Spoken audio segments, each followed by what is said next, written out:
So, ladies and gentlemen, it is one of those ones again. Welcome back to another episode of the DCU discussion series. Now, quite a bit has happened since the last discussion series episode, from various insights that Gunn has given us over on Threads, casting with lanterns, and the DCU New York Comic Con panel. So as usual, I asked you guys to throw anything at me, and that's exactly what we're going to do in today's video, with all of your thoughts and theories leading into the upcoming discussion. Brickty1447 asks, when do you expect our first Superman trailer? Now, this is a thing that I've commented on before, but after New York Comic Con, Gunn said it won't be too long until we see a trailer, but it's also not going to be too soon. So now a lot of people are adjusting their focus to think, okay, well, December, with what we were speculating with CCXP, which was looking to be quite a likely place where we could get some form of first teaser. The backstory there is David Corenswet went on that podcast with his stylist, and they were talking specifically about how he's going to be fit, for the press with regards to the Superman movie. And he said that there's something happening in December. So we were like, wait. What's going on in December? Oh, CCXP. Maybe there could be an appearance from Gunn, Corenswet there, and they unveil something. Or they just talk a bit about the movie, don't give too much away because the marketing hasn't fully flared up at that point, but they reveal something. But now Gunn says this, it's like, well, December, as a lot of people were saying, December kind of feels too soon. It's just over a month away. So would we really get our first trailer, our first Superman trailer there? I don't think so. So maybe it is going to be around the time of the Super Bowl. However, it doesn't mean that we're not going to get some kind of teaser. And the whole thing that Corenswet was alluding to with his stylist, something going on in December, maybe they are going to still go to CCXP. Maybe he's going to be fitted by his stylist for that event. And they could, just because you're not going to get a Superman first official trailer, you could still get, as I used the example so many times, a little teaser. As in 15 seconds, like that of the Batman camera test. I've said this a billion gazillion times. How cool would it be if they just simply, since the assembly cut was done ages ago, Gunn said at New York Comic Con that the movie is going it's good. Like the cut's looking really good. They could easily just cut out and color grade, which I'm sure they've already done, but obviously it's still subject to more post-production and color grading, like 20 seconds of a cool little scene. Or just some ambiguous footage of the cape flapping as he's flying through the sky into Metropolis. Like something like that wouldn't be regarded as your first trailer, would it?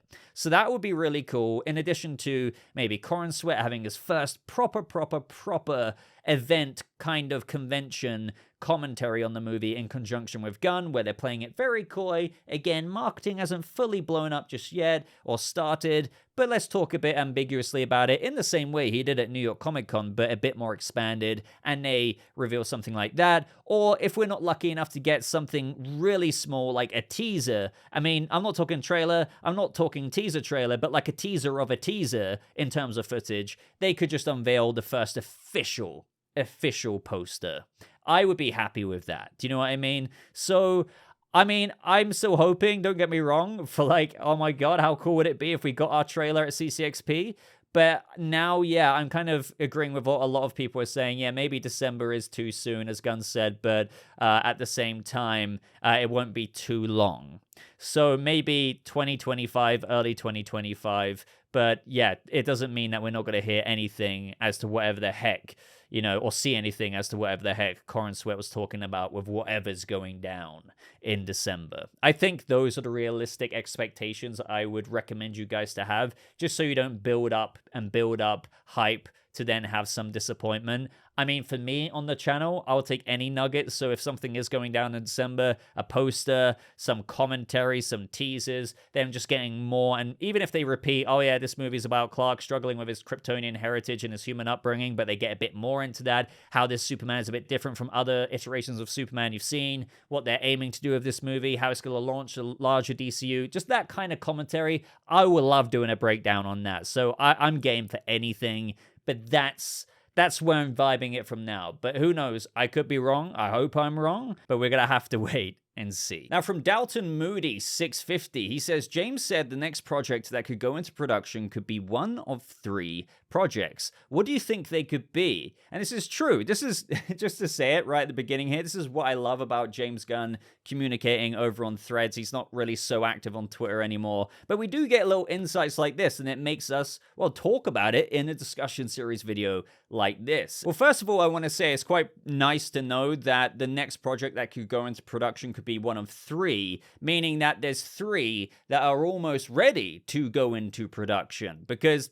think about it, if it could be any one of 3, then that means like all 3 of them are at a point in where maybe one of them could be just chosen first to go into production. So I have to say that this is probably between Waller, maybe The Authority. I think there's more tangible stuff that we've heard with regards to Waller's development behind the scenes, but The Authority has been, things have been pretty damn quiet. I say The Authority, I think, logically and intuitively to me, just because we know, even though the DCU Chapter 1 Gods and Monsters announcement video, the order of all that stuff that Gunn announced, isn't necessarily going to release in that order, but what we do know is that the story of Superman will kind of launch into what sets up the Authority. Not necessarily that Superman is living to serve to set up another movie, it's just that the events of that, we know that the Engineer is in the Superman movie, so it would make sense to kind of try and prioritize the Authority film. So I think maybe that is going to be one of the other projects to go into production next. Not as in right away, I do think probably it will be Waller,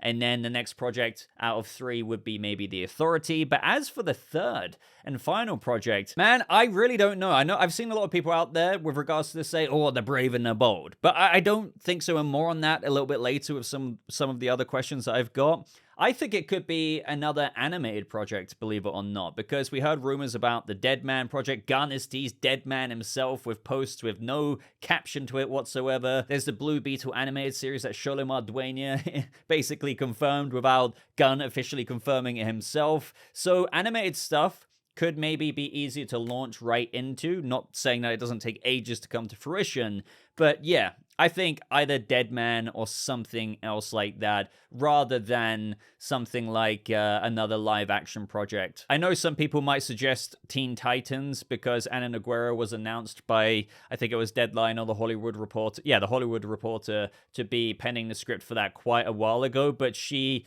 is kind of caught up on, being hands-on, as James Gunn said at New York Comic Con with Craig Gillespie on Supergirl. So I'm sure she is capable of working on more than one thing at a time.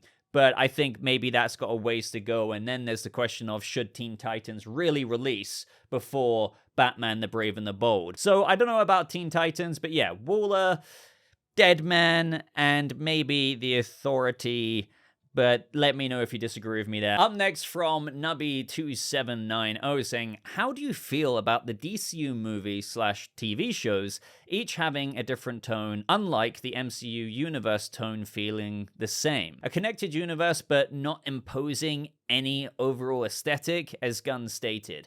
I think this is an absolutely fantastic and arguably possibly key thing that is going down with Gunn's new cinematic DC universe. The good thing about what Gunn is saying here is that it's something, I'm not saying the MCU hasn't had its own tonally different things, because that would be lying. They have done that, but overall, there is a bit of, I think, fatigue setting in with this somewhat samey feeling project to project within the Marvel movies, and where, if Gunn was to start doing that with the DCU, I would argue that's, I don't know if I would say outdated, but to launch a new cinematic universe in 2024, you need to do something a little bit different. And that is for each project to truly reflect the source material of that project. I've said this so many times, but if you were to pick up a Swamp Thing comic book, it wouldn't have the same tone as a Superman comic book, nor that of like a Batman comic book. So each movie should not be dictated by imposing this overall aesthetic to each movie. Do what works best for the character in tone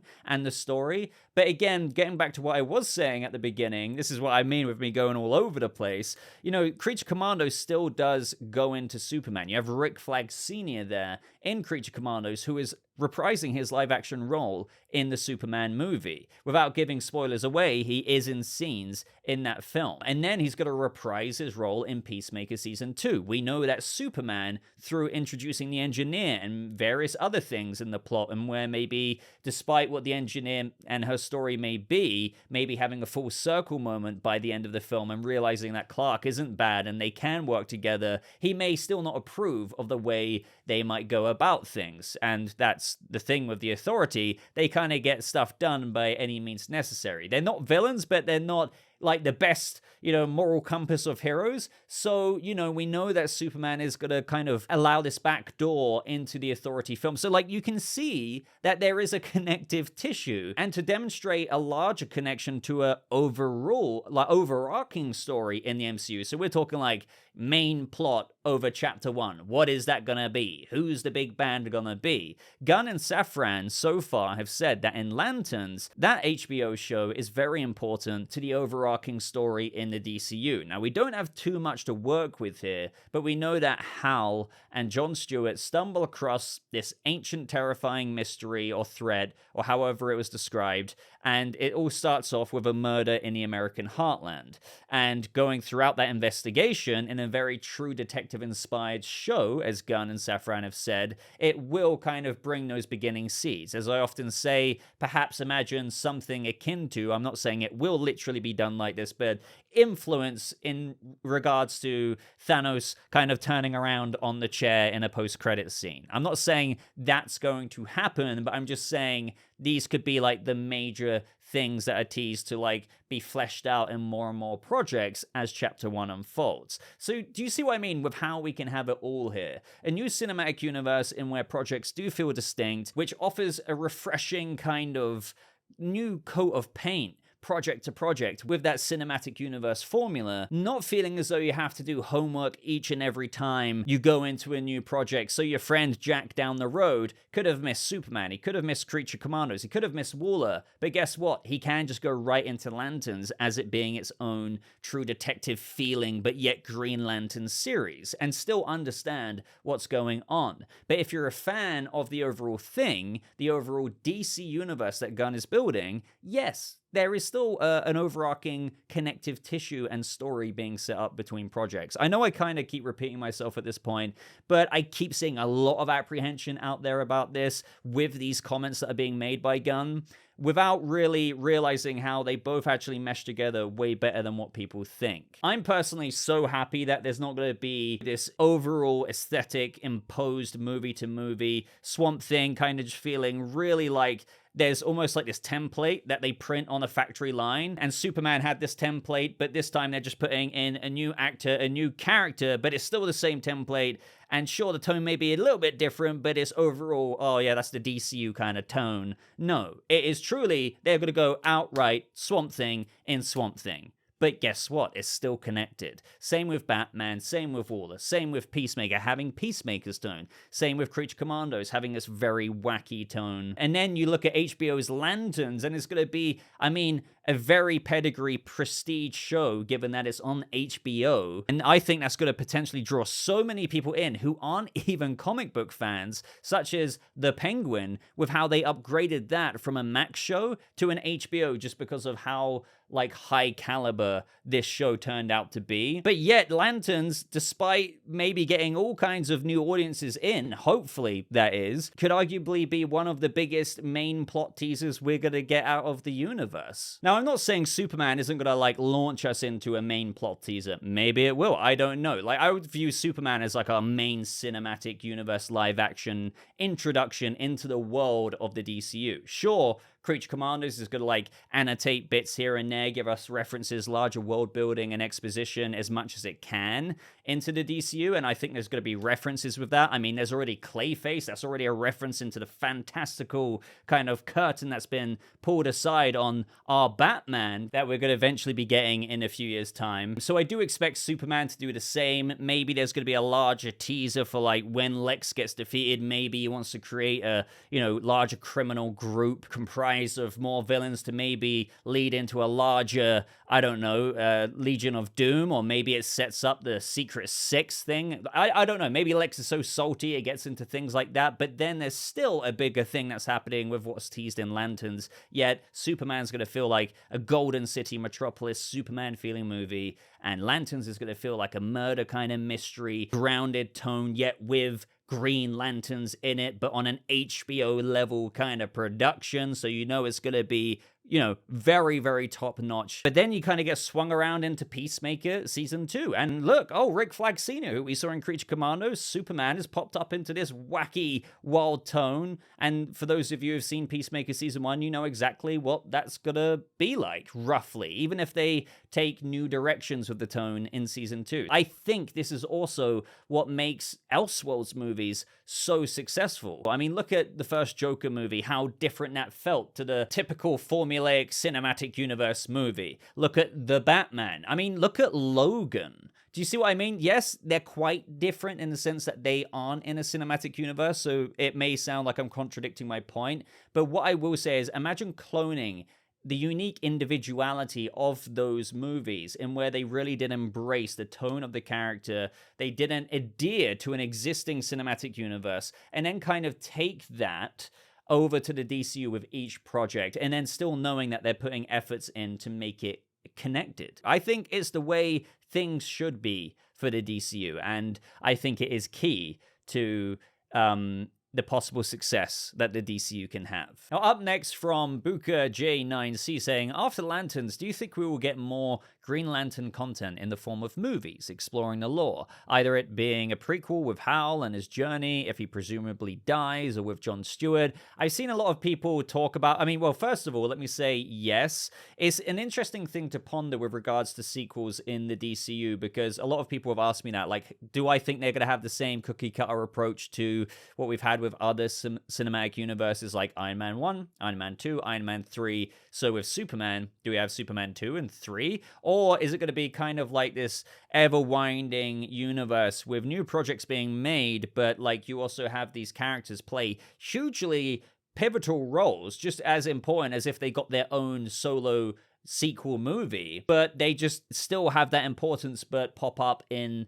as supporting roles or leading roles in other larger projects, if that makes sense. But for me, I think it's going to be a mix and match. I don't think there's going to be, in my mind, as of right now, the cookie cutter approach to be like, okay, we've done Superman, it was very successful, hopefully, let's just assume that it is, and we need to get a sequel out as soon as possible. I don't think that will be Gunn's priority. I think the priority for him is, as he says, is quality and storytelling and characters. So I think Superman will appear in a leading role alongside another character in another movie. I mean, you could even chuck in maybe The World's Finest or a Trinity kind of thing, or maybe he appears in the Authority movie as a huge character despite the movie surrounding mainly the Authority members. Do you see what I mean? But then that doesn't close the door to a Superman sequel. So with Lanterns, I don't think we should just assume immediately afterwards Hal Jordan dies and John Stewart's the new kind of youngest Lantern in the present-day DCU, and he's going to get his own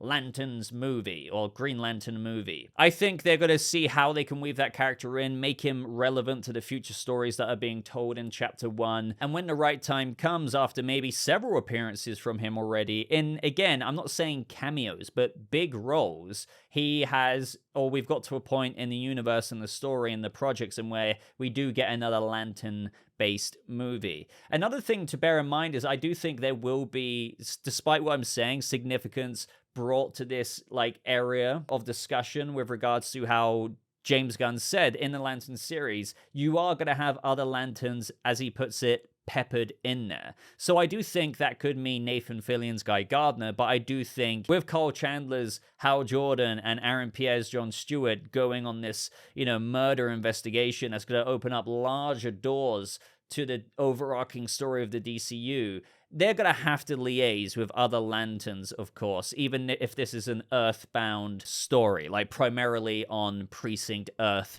as Gunn puts it. Now, I don't think this necessarily means they're going to fly to Oa and we're going to see like a massive council go forth and like, how should we approach this or something like that, but I do think I do think that the world building in the Lantern series with regards to Green Lantern lore and the Green Lantern mythos will be larger than what I think some people are expecting. I think some people are apprehensive that since it's going to be quite a grounded, true detective murder investigation series, it's going to be like, oh, will this even really get that Green Lantern-y? I think it will. I think, if anything, it's fascinating how they're blending both tones there of Green Lanterns, but imagine Kyle Chandler and Aaron Pierre replacing Woody Harrelson and Matthew McConaughey in the True Detective show, but knowing it's also in a comic book world. I think that's such a cool chemical cocktail there that it could really birth something fascinating. To get back to your main question, as we unfold in the DCU, all while I do think we don't know the approach, we know the approach of how they're not imposing any overall aesthetic onto all the projects across the DCU Chapter 1 and Chapter 2, but we don't necessarily know how they're going to conduct their sequels. Another thing I do suspect, by the way, is if the I think it could be subject to the success of various projects, because that's kind of like a logical, in real life business kind of decision-y kind of thing to do. If Lanterns, for example, is insanely successful on HBO, then they may be like, okay, let's get this person as a part of the DC Studios team to start penning the script for a Green Lantern movie to release in the next 2 to 3 years. That kind of thing. Right now, they may have preliminary directions they might want to go, so they have Lanterns written down on the roadmap, right? They know they're doing that. It starts filming early next year. This is going to happen. But they've probably got like another line on the spider's web of possible Lanterns movie, depending on the success as a follow-up that we could put into production after its active development is complete in the next couple of years after Lanterns is aired. That kind of vibe is where I'm thinking they're truly going to go with the direction of how do we explore more installments with these main characters of the DCU. In addition to just including these characters from these projects throughout various other projects in the DCU as well. And my example of that is perhaps seeing Superman in the Authority movie as not just a cameo, but a fairly large to supporting role in that film. And the same thing with seeing Jon Stewart pop up in another thing. But let's just say Lanterns does incredibly well. Well, they're also working on a new script for a new movie. And on the opposite end of the spectrum, it's like if Swamp Thing, let's just say we find it a really cool movie, but it really underperforms in the box office. We might have a really cool solo Swamp Thing movie, but we might not get a sequel greenlit to lead more into Anton Arcane and The Rot and where they could go with Swamp Thing. But that doesn't mean we wouldn't see Swamp Thing pop up. Maybe they give him another shot in a Justice League Dark ensemble project, if that makes sense. Or if Booster Gold doesn't do amazing, it's just like, okay, maybe they're not going to be too interested in making a whole separate movie to Booster Gold, but he could appear again in maybe more of a Justice League International ensemble kind of thing, or even if it's not an ensemble project, these characters could pop up in again. He could just pop up again in another project in general. So all I'm trying to communicate there is that I'm sure despite there being a plan, a very firm plan, some things are still subject to, how things do realistically in the box office. It's like if the Batman 2, kind of a different example here, despite the Batman from Matt Reeves is intended to be a trilogy, if it only makes 400 and something million. Do you really think we're going to get a part 3 despite that being the plan? So there is stuff like this of which I think could govern some decisions or lead them into maybe a bit of a different path, of which I'm sure they've had these conversations about with regards to their characters in the DCU. And I'm sure it's a situation that's certainly in flux. But yeah, it is still a weird thing. Will we get sequels? I do think we will, but I don't think, again, with one of the themes behind this particular discussion series episode, I don't think it's going to be just like the tone. There's no cookie cutter approach to that like we've seen in other cinematic universes. I don't think direct sequels are going to be so cookie cutter executed either. But that's not me saying we're not going to get Superman 2, The Man of Tomorrow, after Corran Sweat's first movie. I hope I kind of spoke some sense there, even though it's a bit of a, hard thing to truly know about with regards to the future. But I would love to know your own thoughts about what I said there. So T-Mac585 says, was that Clayface in the Creature Commandos trailer? Absolutely. There is no mistaking that character you're seeing on screen right now as anybody else. That is Clayface. Now, I've seen a lot of people also say, well, that doesn't mean you're going to see Clayface in The Brave and the Bold. No, like, it doesn't. I don't think anyone was saying that we would. All this is, and I just think it's really cool, is that, hey, we know that this Batman's been around for more than 2 years or 5 years if he's got a Bat family built up around him. Again, with the whole, we're hitting the ground running with this universe, having already had heroes throughout various, even for all we know, centuries, right? But my point is that even if we don't see Clayface in live action, it doesn't mean that we wouldn't one day. But what I do appreciate about Creature Commandos is that, oh, like, this Batman's probably fought this Clayface before, but it's just right now we have Rick Flag Sr. getting smacked around the face when Clayface turns his hand into a hammer and completely swooshes him, right? That's just cool to know. It's cool to know. Maybe, if we're incredibly lucky, not that I'm banking on this, there could be a reference from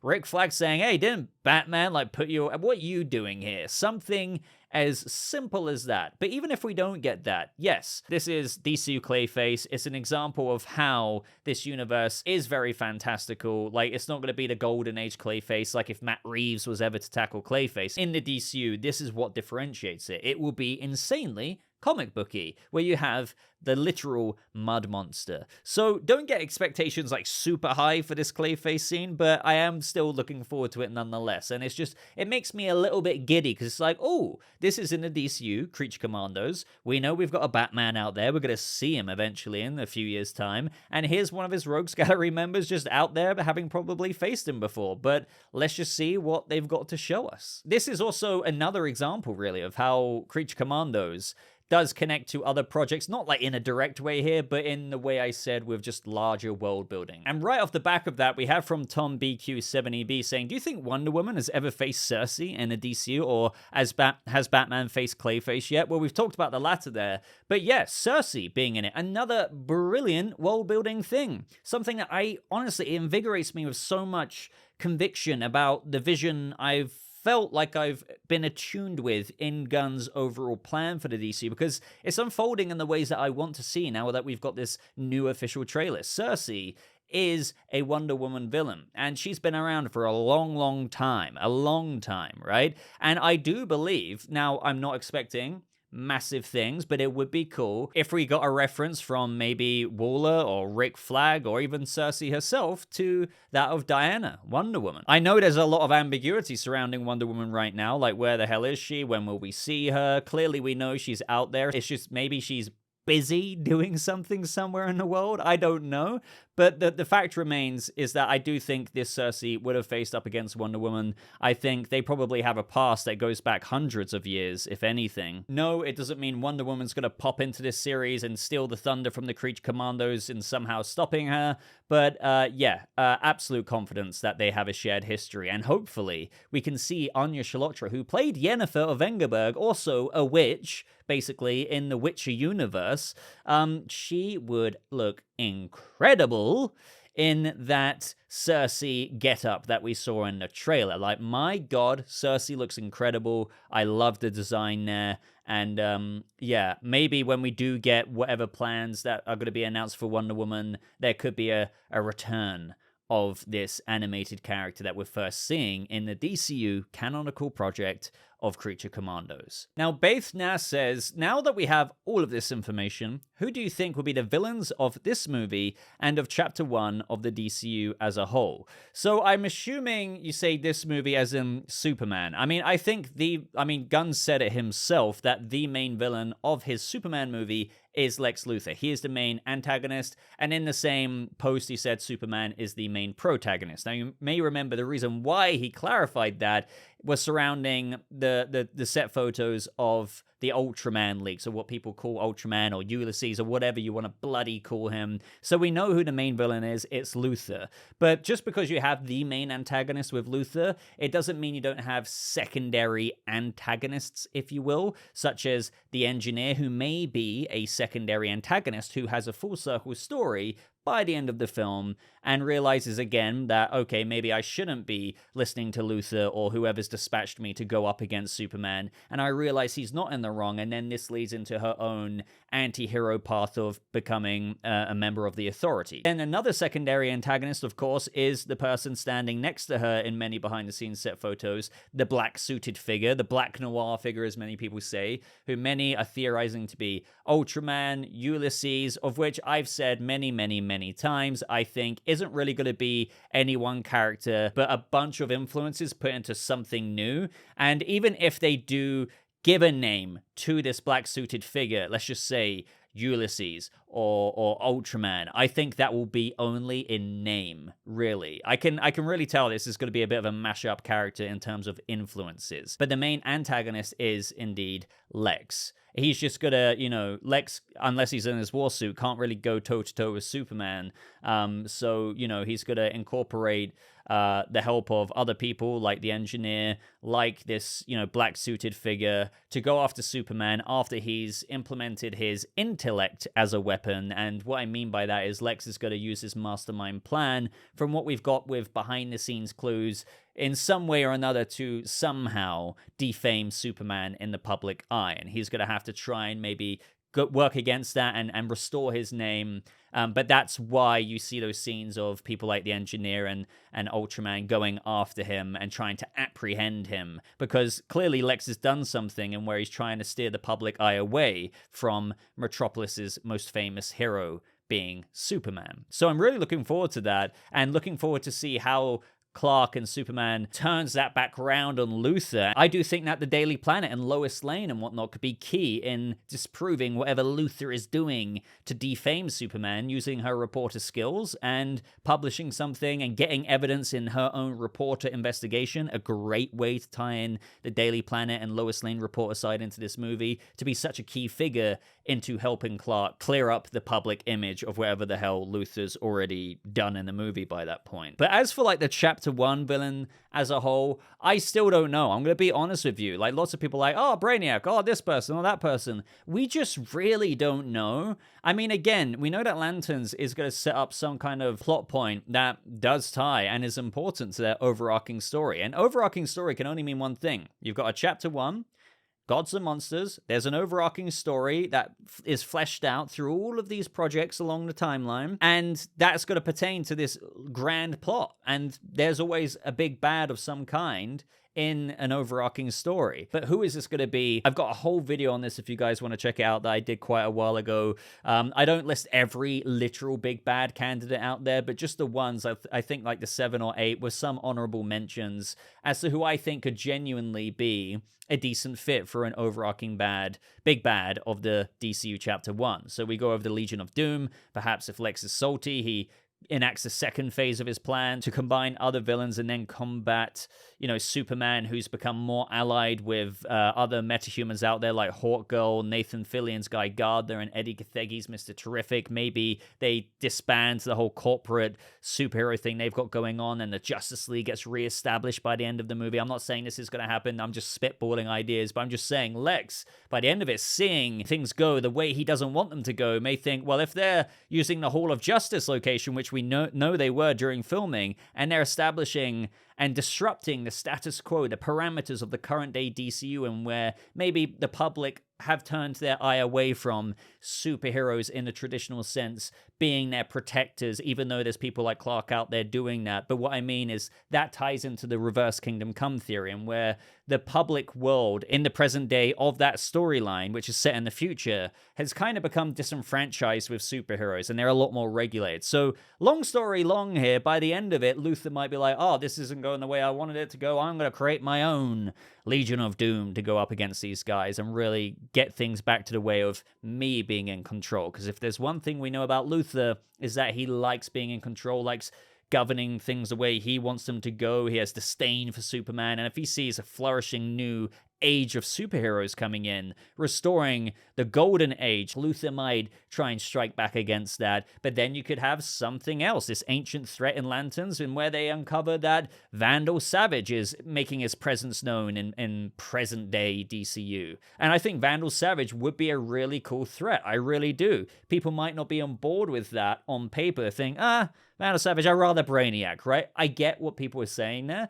but he is an ancient threat that is so powerful and can go up against the likes of Superman in present day. And if there's clues and signs of his emergence coming to fruition, that could be another thing. Do you see what I mean, though? There's so many candidates out there, really. And then there's Brainiac, who I don't think should be a one-and-done villain in a Superman sequel. But we're just going to have to wait and see. So based on what I'm saying there, of course, I'm dying to know what you guys think of how things are going to go with this overarching big bad. We have from Jackson Dav 9546, we should open our eyes to things that haven't been announced. Dynamic Duo was completely out of the blue, so we should expect more stuff like it. And this is very true. Like Gunn said recently over on Threads that he actually hasn't really had many projects in mind, kept in secret rather, that hasn't already been leaked out there, such as, I mean, he hasn't confirmed various series, such as the Blue Beetle animated series, the Dead Man series, there's the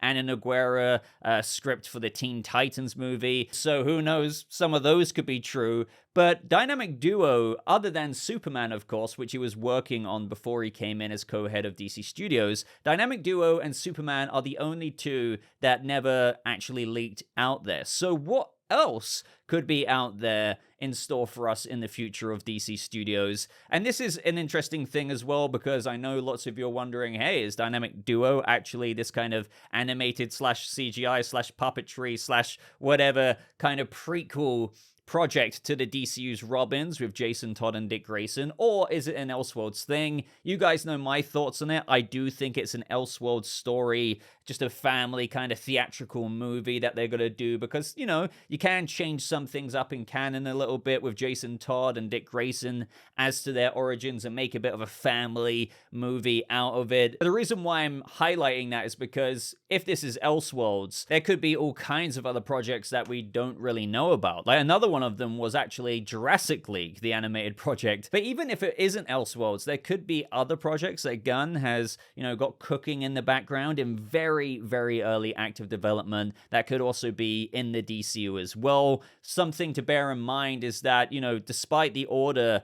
that things were announced in, it's really, you know, projects are going to be made as of truly when they're ready. So I guess now what I would like to know from you guys is, what other projects would you realistically see happening, or would you like to be announced that maybe we haven't caught wind of before? And would you like them to be a DC Elseworlds project, so something completely different, maybe in live action? We've got the Batman, we've got the sequel to Keanu Reeves' Constantine, with the script being complete with that, although we have no idea if it's been greenlit for production as of right now when I'm making this video, but knowing my luck, by the time I post this, maybe something's been said about it. But you get my idea. Or would you just like something else, like a Batman Beyond animated movie that is Elseworlds? I think that would be my pick. I really want something really cool and out there, like to rival that of the Spider-Verse movies. I'm not saying it has to copy it, but you get my drift there. As for other live action stuff, man, I mean, there's so many things to pick from. It's absolutely insane. And there's other rumors out there right now,